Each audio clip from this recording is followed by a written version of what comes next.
Welcome to the Beyond Physio Podcast, where we help you move, excel, and inspire others on your journey to your next level with knowledge and advice from experts and testimonials from our like-minded community. Sam, thank you so much for carving out time for us. I know it's a late on Friday, but I'm so excited to get into this conversation because you have had a transformation. And I want people out there who have been suffering with low back pain, someone young like yourself, who is still very athletic and active. I want to give them some hope about other options out there that they might not have experienced before. So thank you. Yeah, you're welcome. Cool.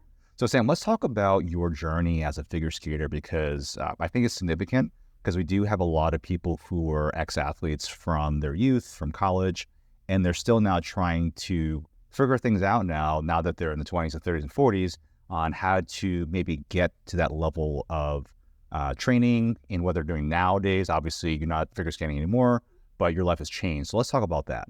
I started skating when I was 8 years old, and I did it competitively until I was 20. And you can imagine what a wear and tear that is on the body. I would not recommend it. If you're listening to this and you're thinking, should I put my kids in figure skating? Don't. Try hockey. Maybe try hockey. Hockey instead. Okay. Yeah. But I did it actually very seriously for a while. I did online school through high school, and I trained basically, like 8 hours a day. Wow. It was a very intense.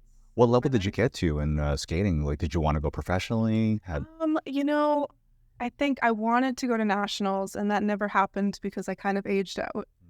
But I was, almost at like the second highest level, and I tested out for my skills. Got it. So now through that experience, what kinds of injuries have in common among figure skaters that maybe you've experienced yourself or other friends of yours? A lot of knee injuries, a lot of back injuries. Actually, I had a friend who skated through a back fracture. Yeah, she never took any time off. She just would skate 20 minutes, get off the ice. So, it's a very intense culture. Got it. And so would you say that a lot of your fellow skate friends were also maybe homeschooled too? Yeah. Yeah, there were probably more people that did it around their schooling, but obviously because of when I did it, all my friends were the weird homeschooled bunch. Your own little community. Yeah. So transition us from figure skating and what life has been like since you left. Did you sort of feel like there was a gap in your life because that was such a big part of your life? Yeah, I actually originally began weightlifting to maybe bolster my skating and improve that. And then I kind of slowly fell into the CrossFit side, the Olympic weightlifting side. And I was trying to do both at the same time. And I realized at a certain point that I was like, oh, I shouldn't do these moves on the ice today because I want my weightlifting session later in the week to go better. And I realized that I was prioritizing weightlifting over skating. And that's how I transitioned into it. That's great. And it seemed like the journey into weightlifting and to CrossFit, it was good for you. And it also seemed like you actually got to some very heavy weights, which is pretty impressive, actually. Yeah, I honestly say I never did CrossFit officially. I just worked out in a CrossFit gym. Yeah. And I was taught Olympic weightlifting by a CrossFit guy. Oh, got it. But the culture of CrossFit, where, there's no mirrors, the women are just as strong, if not stronger, often than the men. 100%. Going to that culture from growing up in figure skating was mind-numbingly strange for me. Yeah. I honestly think CrossFit saved my life. Wow. It was incredible. I remember one day saying to my coach, I said to him, my coach in weightlifting, I said to him, my legs are pretty big for a woman. Mm-hmm. And he looked at me and he went, so? And that was like... Because figure skating, everyone's really... figure skating is make yourself as tiny as possible. Oh, my God. And to go to this gym where every woman was trying to grow and be strong and sturdy every day was incredible. I love that because I actually had Coach Catherine, who was on our podcast last week. And one of the things we went over is that there's this notion that women, there's a sort of I should be doing cardio, I should be doing things that will get me to maybe be thinner in that sense. But there's definitely a growing number of women who, and over the years, as I've seen over the last 20 years as a physio, where women are really prioritizing strength. And I think you just nailed it. I would love to see a barbell in every woman's hand. I'm currently lifting at the YMCA. Yeah. And they have a separate, I call it the barbell room, where it's the squat racks, the deadlifting, and everything. And there are some days I'll be in there for 2 hours. I won't see a single woman. Really? And it depresses me. I want to go grab a woman and get in here. Like, let's do something fun. Come on. I love that. You know, my daughter actually, both my girls work out, but my younger one has really taken a loving to the barbell. And for me, that's so cool. Yeah. She's 17 now, but she loves feeling strong. And I love that she's one day, it was a couple of months ago, she told me that, she's like, you know, that I don't want to be the kind of girl who's like frail and weak. I just want to be strong. And I'm like, Emily, to have that mindset at 17 is going to carry her so far. Yeah. You know, it's funny actually, Sam. Now when I'm like my arm around her, I'm like, oh my God, I have to like reach around because her shoulders are getting bigger. I was like, damn, I got to like make sure I get big too. See, and it motivates you. It does. It helps everyone when women are strong. Well, it's cool because we go to the gym and it's partly for me to have quality time with my daughter because I'm pretty busy during the week. But it's also because we just enjoy like working with each other in that way. So it's been a really good bonding thing for us. It's incredible. Yeah. So tell me about the kinds of things that you've gone through recently. I know actually this goes back a couple of years ago. You were doing weightlifting and all this kind of stuff, but your back has been a part of this problem that you've had over the years. Can you talk more about that? I've had, I guess it would be chronic back issues for about 6 or 7 years now. Honestly, it did begin when I started weightlifting. Yes. I'm certain that it probably was due to instability because of skating, but you know. Yeah. And I've had flares before, but I was able to lift through them. Yes. But this recent flare that I had in March stopped me in my tracks. Yeah. I remember walking, and one of the things you love to do is hiking, and you couldn't even do hiking. You couldn't walk around. Yeah. And what did that make you feel like? Awful. I mean, you know, I told you the very first time I came in here, I'm a very neurotic person. And I was very, very nervous about this injury. And my body was completely alien to me. I've been an athlete for so long, and it's always done what I want it to do. Yeah. It's been a very good friend of mine, you know? If I want it to do something, if I want it to climb this, if I want it to lift this, I know it denied that. Yeah. It's never denied me, yeah. And to have, I wasn't even able to get out of bed by myself, let alone walk across the hallway. Yeah. Well, it was really devastating. Now, the back pain that you had, it was pretty much like the low back area, right? Yeah. And I think when we met you, what we decided was that it was probably coming from your pelvis, from the SI joint, which is probably one of the more common issues that we've seen, particularly in women. And I think probably, and as you and I spoke before about how skating, like you have to be mobile and flexible. And because of that overemphasis, sometimes in order to get to the kinds of maneuvers that you need to do on the ice, you have to sacrifice stability. And this is, I think, what we have this sort of a legacy of 12 years of skating. Yeah. Now that you're in your 20s post-college, you know, maybe something started to break down. And one line I love to say to our clients is like, our bodies are amazing and compensating until they're not.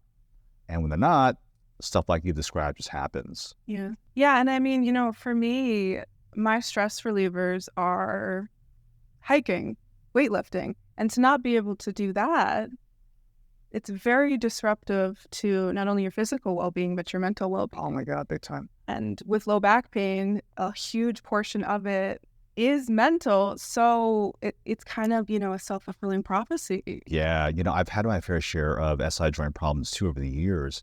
And it's like sort of that little voice before I lift the barbell where it's like, be careful. You know, it's one of those things. I'm like, oh, I hate hearing that voice sometimes. I actually remember, I think during the total body assessment, you mentioned you had SI joint problems. Yes. And knowing that you were going to have like a practitioner that knew what you were going through was really incredible for me. That's awesome. So tell us about your journey with us in physical therapy. What was different about coming to Next Level than other PTs you might have tried in the past? Yeah, well, actually, directly after my big flare-up in March, I went to see a different physical therapist. I got out of the acute phase with them, but I'm not sure if it would have just happened on its own. Mm-hmm. Yeah.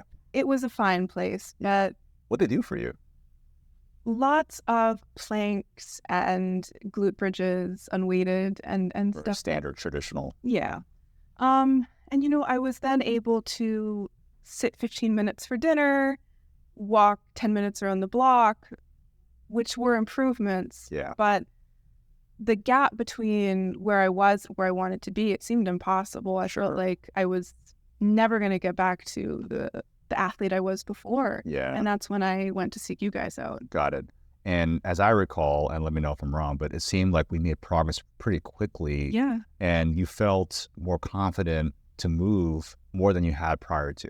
Actually, like the very first session I had with you, you gave me 2 little exercises to do that I still do to this day as maintenance. I do them once a day. Yeah. And I mean, just immediately they started getting me out of pain from the very first time I came in. I barely even knew how I moved or anything. Right, that's right. And it's funny because we always harp on in physical therapy that there's always 2 diagnoses. The first is what people come in with usually. It's the back pain, it's the symptoms that you feel, the symptoms that you can touch.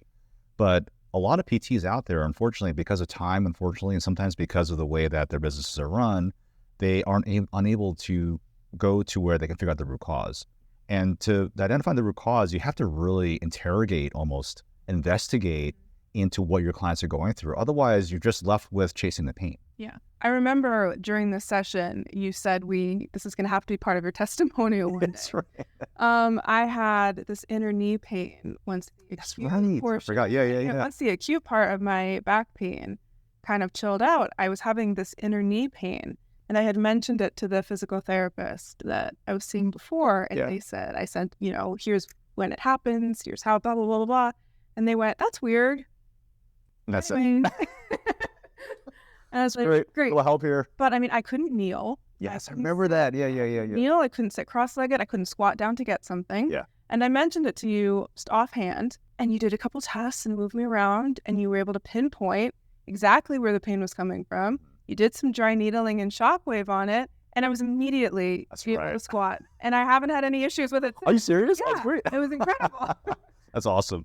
I love being able to, and it's funny because I used to work in places early in my career where you kind of just work on those symptoms and whatnot, but it always became, oh, well, that's not what you came in for. You came in for your back thing. And when I went into my own practice, I was like, no, we got to treat the whole person. And so whatever issues come up, we have to address those things because... Well, especially with low back injuries, those kind of like down the chain injuries happen because you're changing your movement patterns because of pain. Absolutely. And yeah, of course, other things are going to crop up. Now, walk us through and walk our audience through kind of like the progressions that we took you through from where you were day one to where you are right now. And you've been amazing right now. Yeah. I mean, when I was first coming in here, all the exercises were just isometrics on the floor, on your back, barely moving. And, you progressed me eventually then to bands, and then from bands to weights. And then from, like kettlebell weights to one day Dr. Megan had a barbell set up. Yeah, just for you. And I looked at her in complete terror, and she was like, no, trust me. And I was like, oh my God. That's awesome. No, but I did it. Yes. And from that moment on, I was like, oh my God, I think I can go back on a barbell again. That's awesome. It's funny because it's our phase 2 and phase 3. Our phase 3 is really where we try to focus on getting people back to what they love to do. And for me, I knew that we're not going to get Sam happy and satisfied, and we're not going to be able to really see how far we've come unless we put her under the barbell. And so I was excited when she told me that she put you on the barbell and you actually had a good session. I mean, the past month I've been deadlifting twice a week. Oh, I love it. I'm lifting, 2 plates. Yes, very nice. I can back squat again. Excellent. Albeit very, very light for me. Okay, we're on the right track. Yeah. Last weekend I went on a 6.5 mile hike. Did you? Oh my God. Yeah, wow. With scrambling and altitude. Oh, that's great. It's really exciting for me to see that we took somebody like yourself who lived an active lifestyle for most of her life, then had sort of the setback, but was able to now in the path to recovery. And it's exciting because I know that there are people out there who are also suffering right now. What are some things that you might want to tell them about what to expect when they come to the next level? I would tell them to expect they were going to have practitioners that were going to listen to them, and they were genuinely curious people that wanted to figure out where the root of their pain was coming from. And they were going to find that, and then you're going to be out of pain. It's going to take a lot of work, and you're going to take 2 steps forward and 1 step back, and that's going to happen a bunch, and it's going to be incredibly frustrating, but the end result will be back to your active lifestyle. That's awesome. So Sam, what are some like future pursuits that you have for yourself physically that you still want to, I know hiking for sure. Yeah. Do you want to get back to like a 1 rep max? Yeah. I'll actually set goals for myself. Love a 225 deadlift, Yeah. 200 on the squat. Yeah. I'll never bench, so that doesn't matter at all. Maybe just being able to bench like the barbell. Yeah, there we go. That could be another goal for another time. That's really great. Sam, thank you so much for sharing your story. And for anyone else out there who is suffering with low back pain and wondering if there might not be a solution, we just ask that you consider coming in for our free consultation. And there's no charge to it. We just want to help to create the right roadmap for you. There are people who've come in and we've never seen again where, they've just wanted to come in for a free consultation, which is great. But and we've given the roadmap to take with them because I want them to have a solution, because we're really trying to get on this mission on trying to help people not have to deal with their pain with medications and shots. I mean, the very first time that I sat down and spoke to you, I could tell how passionate you are about this. Yeah. You actually care. Yeah. And I think that's wonderful. It's not just, you're checking out, okay, patient down, Yeah. my day. Yeah. And it's funny because we used to be in that model before I opened Next Level where it was just about that. Yeah. And so, we used to see, 4 patients, six patients an hour sometimes. And in my heart of hearts, I was like, this is not why I went to graduate school. This is not what I signed up for in my field. So I got to do something different if I open up this other practice that we have.